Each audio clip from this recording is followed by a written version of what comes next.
Wasiumba ainyepera kudala vyangu apa achida kunitsara kesh yangu Singu J walichi queen wane bling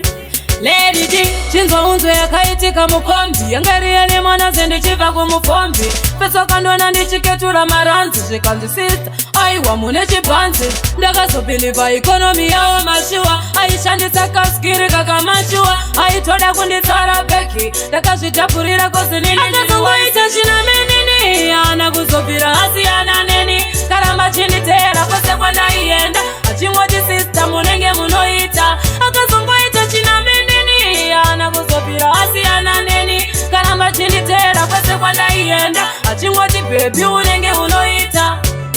Chinzwa chamani vanga vakaro wane droughty Muromo wakaoma vane dry mouth Vakambosa makuda kukanda masasi Vakazoona kuti handisi baranti Ainyepera kudala vyangu Apa achida kunitsara kesh yangu Ndakamuti kwana iwe asi unombotunya Meti yako yese ini Akazongoita china meneni Ana kuzobvira hasi ana neni Karamba chinitera kwese kwandaienda Achingoti sister munenge munoita Akazongoita china meneni Ana kuzobvira hasi ana neni Karamba chinitera kwese kwandaienda Achingoti baby unenge unoita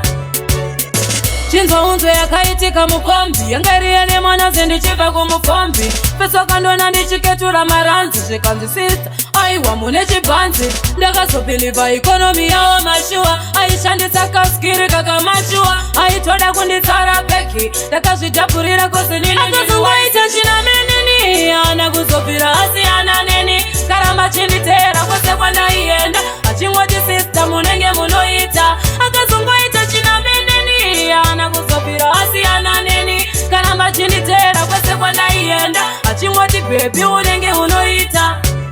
Chinzwa chamani vanga vakaro wane droughty Muromo wakaoma vane dry mouth Vakambosa makuda kukanda masasi Vakazoona kuti handisi baranti Ainyepera kudala vyangu Apa achida kunitsara kesh yangu Ndakamuti kwana iwe asi unombotunya Meti yako yese ini Akazongoita china meneni Ana kuzobvira hasi ana neni Karamba chinitera kwese kwandaienda Achingoti sister munenge munoita Akazongoita china meneni Ana kuzobvira hasi ana neni Karamba chinitera kwese kwandaienda Achingoti baby unenge unoita